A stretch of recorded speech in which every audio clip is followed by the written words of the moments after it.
بنشوف إن أغلب الأمهات والآباء عندهم تحديات في التعامل مع أبنائهم، وإنهم طول الوقت في صراع بين الأجيال، منافسة مستمرة في إثبات خطأ الطرف الآخر. مع بودكاست إدارة النفس مع دكتور هبة صبري، لايف كوتش من ICF في علم النفس الإيجابي، وممارس للعلاج المعرفي السلوكي، خبرة فوق 20 سنة في مجال التعليم وإدارة المدارس. بنرحب بيك يا دكتور هبة. اهلا وسهلا بحضرتك. أهلا بحضرتك يا دكتور هبة.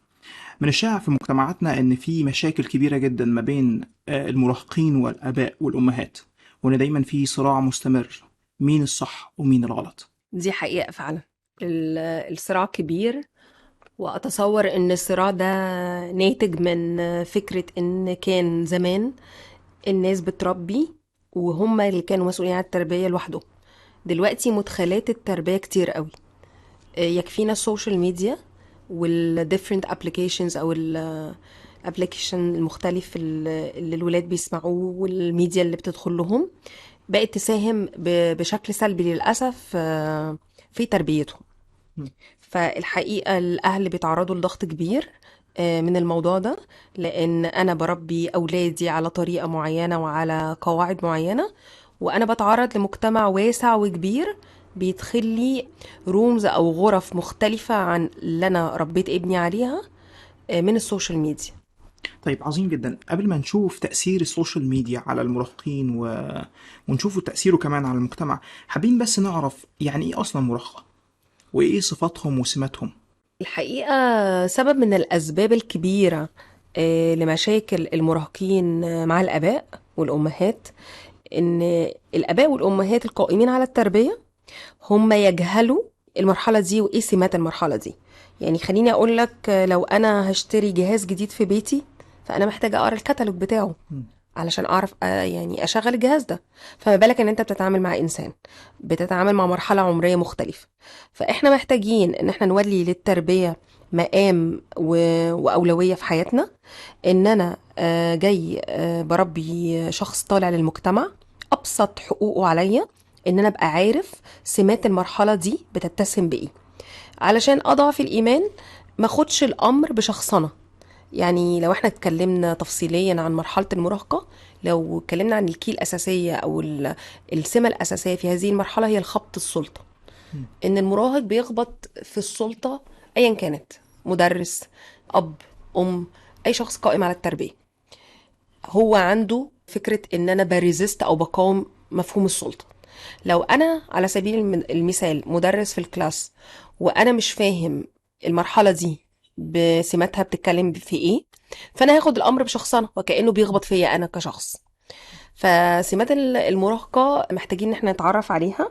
على سبيل المثال هم من المتطلبات الأساسية اللي ممكن تهدي كتير قوي من اندفاعيتهم ونفسيتهم، ان هم بيبقوا محتاجين حوار هادف، حوار يشعروا فيه بالاحترام.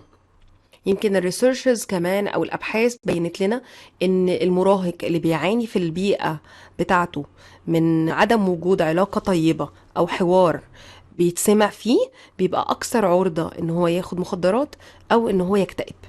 ففكرة الحوار وان هو يبقى يشعر ان هو متشاف وان هو رأيه بيتسمع حتى لو انا هعلق عليه، ده شيء مهم جدا في حياة المراهق.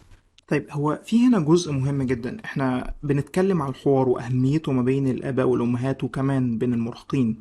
بس هو أصلا المراهق مش بيسمع لحد، أو في الغالب الأمر إن هو بيشوف إن أبوه أو مامته هما ناس مش نفس سنه ومش نفس تفكيره، وبيبقى عنده دايما اللي هو أنا بفكر صح، أو أنا بعمل اللي أنا عايزه عشان أنا خلاص كبرت.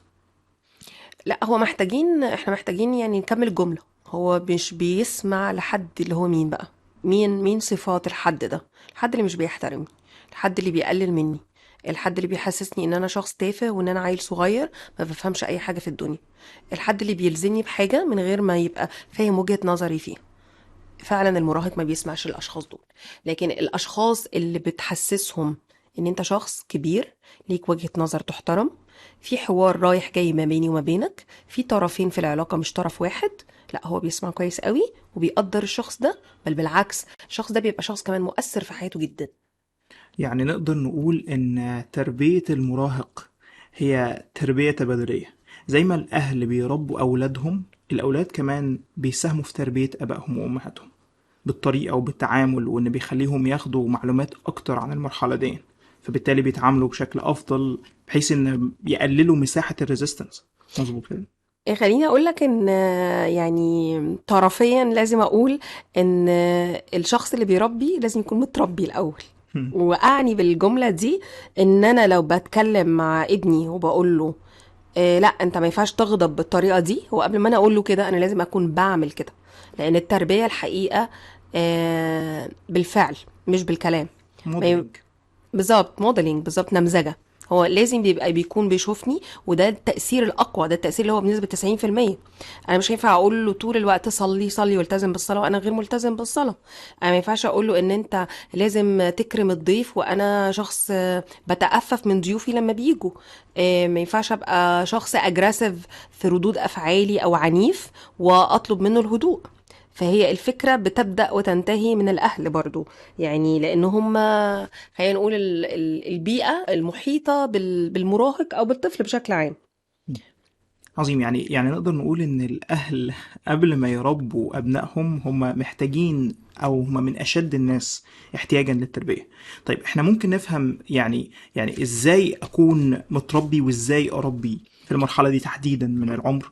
خليني أقولك إن إدارة أي شيء، يعني أنا بعتبر التربية إدارة أي شيء. أنا عشان لو أنا عندي تيم في العمل وعايزة أديره صح، فقبل الإدارة لازم أعرفهم كويس قوي. لازم أعرف نقاط ضعفهم ونقاط قوتهم. لازم زي ما احنا اتفقنا احنا نبقى عارفين بس السمات المرحلة بتتكلم في ايه. مم. معرفتي الجيدة بابني والمرحلة اللي بيمر بيها وسماتها، ده هيخليني أعمل مانجنج أكتر للعلاقة اللي ما بيني وما بينه. يعني أنا على سبيل المثال لو أنا مش عارف إن من سمات المرحلة دي الاندفاعية، هبدأ أتهمه إن أنت شخص اندفاعي، إن أنت شخص غير مسؤول، إن أنت. فأنا بدأت خرجت من نطاق السلوك لنطاق الشخص. فأنا كسرت في الإيه، في السيلف استيم بتاعه، كسرت في ثقته. وأنا عايزة أقول إن أنا ثقته دي هي زي ما بنقول الكور بتاع الميزان اللي بيتزن عليه شخصيته حتى بعد كده. لو أنا مش عارف إن بيكتسب ثقته من نفسه من شكله الخارجي، ولو انا مش عارف ان هو بيحصل تغيرات كتير في الشكل والهرمونز وبدات اعيب على شكله زي ما احنا بنسمع الحقيقه للاسف كتير. انت ايه ده مناخيرك مالها كبرت كده ليه، ايه ده انت مال صوتك بقى مش عارفه عامل زي ايه، وتعليقات فيها جادجز كتير قوي على مظهره الخارجي وعلى صوته وعلى. فانا كده كاني بخبط في اساسيات الشخصيه، لان هو بيكتسب في التوقيت ده السلف استيم بتاعه او الثقه بنفسه من خلال مظهره. فانا محتاجه ابقى كارن جدا وانا بعلق حتى يعني على مظهره. لو انا برضو مش فاهم ان هو عنده بارت اللي هو المسؤول عن نضج المشاعر اللي هو الكورتكس برين هو لم ينضج بعد، فبالتالي انا شايفه تندنسي تجاه الجنس الاخر. انا شايفه ان هو مش شاطر في قرايه المشاعر. يعني انا احيانا ابني المراهق ممكن ابص له بصه هي تعني التحذير، لكن هو مش قاريني. لو انا مش عارفه ان السمه دي هي من سمات المراهقه وان البارت ده في البرين بتاعه لم ينضج بعد، فانا برضو هاخدها بيرسونالي، هقوله ده انت عنيد معايا، ده انت بتعمل، ده انت بتسوي.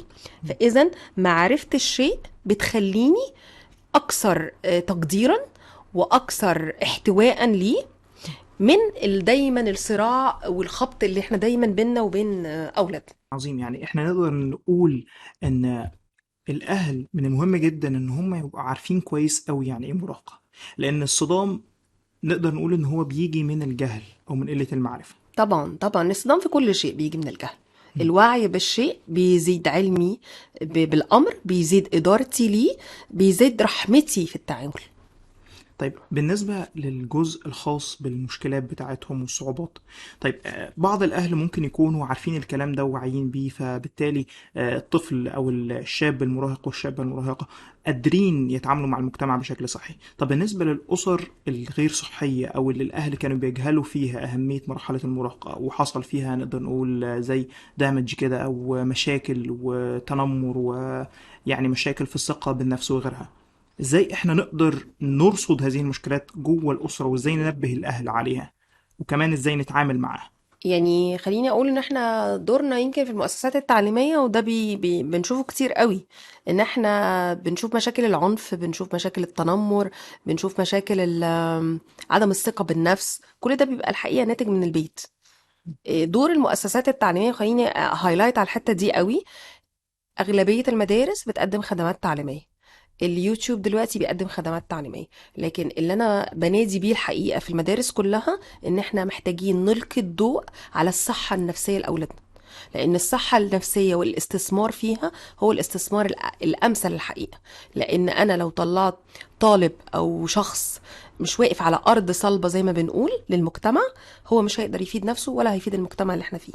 فالحقيقة احنا يعني بنستغل البودكاست بتاعتنا دي ان احنا ندعو كل المؤسسات التعليمية، لأن الأولادنا بيقضوا أكتر من 8-9 ساعات في المكان، فلينا رؤية في التعاملات، لأن ده كوميونتي. تعاملاته مع اقرانه في سنه قد ايه، يعني طريقتها عامله ازاي، تعاملاته مع المدرسين عامله ازاي، ستايله في التعبير عن نفسه عامل ازاي، عنفه، ردود افعاله هل هي عاليه ولا هي مناسبه للموقف، هل هو ضحيه للتنمر ولا هو شخص عنده ثقه بالنفس ويقدر يوقف ويعمل ستوب وحدود لنفسه. حاجات كتير جدا ليها رؤية عالية. ولو فعلا المؤسسات التعليمية انتبهت لده، لا أنا أتصور إنها هتفرق جامد جدا، وتبقى عندها مشاركة جيدة جدا مع الأهالي، لان هي بتشوف فيرجن تانية من شخصية الطالب او الطالبة جوه المدارس. ممكن ان هي حتى تشاور لولي الامر وتقول له خلي بالك ابنك كذا وكذا وكذا. طيب ازاي نقول للاشخاص والجهات المعنية ان انت خد بالك طفلك او ابنك او بنتك عندهم مشكلة بالفعل، وان محتاجين الحل والأداة؟ ايه الحلول والأدوات اللي ممكن نستخدمها كمؤسسات تعليمية تساعدهم وتأهلهم ان هم يكونوا واعيين بدرجة كافية بمشاكل مراحل المراهقة؟ اول حاجة الملاحظة، ان انا يبقى عندي ملاحظة جيدة، يعني عندي ملاحظة جيدة للطفل ده اخباره ايه في التعاملات اليومية بشكل عام. وده دور الحقيقة المدرسين اللي بشكل عام بيتعاملوا مع الطالب بشكل يومي، فهم قادرين على رؤية ده ومساعدته. لو انا شايف ان في طفل مثلا عنده خجل شويه، اخد خجله ده واحاول ان انا اخليه يقوم يعمل برزنتيشن على البورد مثلا قدام الولاد. لو انا لقيت ان هو في طفل مش قادر على تكوين صداقات جيده، اساعده من الكواليس وكأن هو اللي بدأ ان هو يعمل الصداقات دي. لا، دور المدرسه دور لازم يكون فعال جدا طبعا. طب ازاي تقدري توجهي المدرسين تحديدا، لانهم من اكتر الفئات اللي اعتقد بتعاني مع مشاكل المراهقين؟ ازاي توجهيهم، ازاي تقولي لهم انتوا محتاجين تاخدوا خطوة تساعدكم وتساعد اولياء الامور برضو؟ لو هتكلم عن المدرسين، اول نصيحه ممكن اوجهها لهم، اقول لهم ان احنا we are different، كلنا مختلفين، وما ينفعش ان انا اتعامل مع الطلبة على انهم طالب واحد بسمات واحدة، بأمزجة واحدة، بهوايات واحدة، ما ينفعش. وكل لما حضرتك او حضرتك تتعاملي مع الطالب وتبقي عندك معرفة جيدة بيه، كل ما انت قدرتي تديريه وتديريه للحياة السوية. بمعنى ان في بعض المدرسين عندهم وعي كافي، هم بيعملوا اشبه بانترفيو في بداية السنة مع الطلبة بتوعهم. الانترفيو ده بيبقى غرضه ان انا بعمل ايس بريكنج بيني، ببني علاقة طيبة، لان لو مش موجود العلاقة الطيبة دي انا مش عارف ابني بعد كده، وكأنها حجر الاساس في العلاقة. حجر الاساس في العلاقة بتخليني اعرف ايه السمات الشخصية بتاعته، ايه الهوايات، ايه الانترست بتاعته، ايه المناطق اللي بتجذبه ان هو يسمعني، ايه نوعية هو التايب اوف ليرنر من ايه، هل هو بيحب يسمع اكتر، هل هو يحب يعمل بروجكتس بايديه، هل هو بيحب الرسم يعبر بالرسم. كل ما زاد معرفتي بالطالب اللي قدامي، كل ما انا قدرت ادير العلاقة وابني علاقة طيبة. بعدها اي حاجة تبقى سهلة. عايزه الفت نظرهم برضو ان انا لو انا مثلا على سبيل المثال مش اوير بالسمات زي ما احنا اشرنا، لو انا مش اوير ان المراهق بطبعه ما بيحبش الهارد ورك، ما بيحبش الحاجات اللي فيها خطوات كتير، هو حابب النجاح السريع، هو حابب ال عايزين نقول ايه، يعني الشورت بروسيس او شورت كات. الشورت كاتس او الخطوات المختصره للعمل، يعني دي من طبيعته هو. فانا مش هنعته ان هو كسلان، مش هنعته ان هو مش شاطر في المدرسه، ان هو مش عايز يتعب، لا، هي دي سمه من السمات. لو انا مش واخده بالي ان هو مثلا بيحب الريسك، بيحب المغامره وعايز يفكر بشكل فيه مغامره، برضو مش هقدر امانج العلاقه. فالحقيقه المعرفه ثم المعرفه والوعي بالمرحله ده بيفرق جامد جدا. يعني نقدر نقول ان عملية الليبلنج ذات نفسها او عملية تسمية الاشياء بتختلف. يعني لو انا قلت على الشاب ده وانا انت خد بالك انت كسول جدا، انت ما بتشتغلش، انت ما بتذاكرش، دي كلها عمليات بتأثر في نموه وبتأثر كمان في استقباله للمواقف في الحياة. طبعا هو لو انا هقول هكلم المدرسين، هكلم الاباء، هكلم هو ايفر بيتعامل مع المراهق او اي شخص حتى في اي مرحله عمريه، فانا هقول له من فضلك شاور على السلوك وما تشاورش على الشخص، لان ده انت بتنعته هو، وهو مش كده. احنا عايزين نشاور على السلوك مظبوط. عشان ما افقدوش ثقته بنفسه، ايا كان هو طفل او كبير او حتى بالغ. انا بشاور على السلوك، ان السلوك ده مش احسن حاجه، ان انت تقدر تعمل سلوك مختلف، فاذا السلوك ده براي، لكن انا مش بهد في اساس الثقه بالنفس بتاعته. طب مش يمكن يكون بيعمل موديلنج لحد من مثلا من على السوشيال ميديا او حاجة زي كده؟ هي طبعا من سمات المرحلة ال being obsessed، ان انا ببقى مغرم بفرقة موسيقية، مغرم بسليبرتي معين، الغرام في شيء او بلعبة او whatever، وسرعة التغير ما بين ده وده. اه طبعا، بس انا هقول لحضرتك حاجة، احنا محتاجين، ما احنا دايما في الكواليس بقى، ما احنا قلنا في البداية خالص، لو هو يعني من اكبر امنيات المراهق ان هو يبقى في حوار رايح جاي بينه وبين حد جوه العيلة عنده، حد مقرب لقلبه. لو الحوار ده موجود وكل يوم انا بسأله اخبار يومك ايه، عملت ايه، بتتابع ايه على السوشيال ميديا، وفي حوار رايح جاي، فانا هبقى دايما في الكواليس، دايما بتكلم معاه، دايما بقوله ده بيناسبنا وده ما بيناسبناش، طب انت ايه رأيك، طب شكلنا هيبقى منتقد. ولازم ابقى عندي ستاندرد، مرجعية، لازم اعلم ابني او بنتي ان في مرجعية في الحياة، ولتكن الدين، ولتكن الرولز بتاعة البيت، وان احنا مختلفين. لان احنا دايما اكيد بنسمع في فترة المراهقة اشمعنى فلان بيعمل كذا وكذا وكذا، اشمعنى فلان دي، انا لازم اوضح ان كل بيت ليه الرولز بتاعته اللي لازم ايه، يعني يحكم، يعني تحكم الحياة. وده مش معناه ان انا لازم اقلد الغير، لان ده بيت مختلف، بباك جراوند مختلف، بام واب مختلفين. يعني نقدر نقول إن الحرية مش مطلقة، ولكن ليها حدود، ليها باوندرز معينة. مش مسموح ليك إنك تخرج بره قيم وعادات معينة لمجرد إن غيرك بيرتكبها، سواء على السوشيال ميديا أو حاجة زي كده. نقدر نقول كده ولا وجهة نظر حضرتك إيه؟ اه طبعا نقول كده، بس اهم شيء ان انا وانا بتكلم مع المراهق يبقى في لوجيك، في منطق في الكلام. مفيش حاجه اسمها هو كده وبس. مفيش حاجه ان انا اقول له انا هحرمك من الموبايل ده، او هحرمك من اللابتوب ده، او وات ايفر. لان طبعا احنا عارفين ان هم الاغلبيه ادكتد للسوشيال ميديا من غير ما اوفر حاجه بديل. مم. ما هو انا اسال نفسي، طب انا هاخد منه كذا وكذا وكذا، ايه البدائل؟ انا وفرت له ايه بديل؟ محتاج ان انا اعيشه حياته هو، مش حياتي انا. يعني انا كنت وانا صغير نفسي العب كورة قدم، بس كان بابا مش رافض، فبالتالي انا هدخله بقى كرة قدم. لا حضرتك، انت اللي كنت حابب كرة القدم، مش ابني اللي حابب كرة القدم. ابني عايز يتعلم جيتار على سبيل المثال، ابني عايز يلعب سكواش، انا I have to respect الديزاير بتاعته.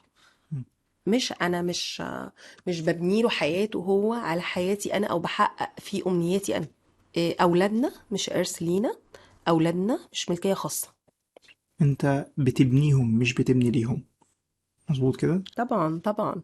يعني هم مش ارث، هم مم. مش امتداد ليا، مم. هم اشخاص completely مختلفين عني، مم. مختلفين عن حياتي، مختلفين عن زمني، فلازم احترم هذا الاختلاف.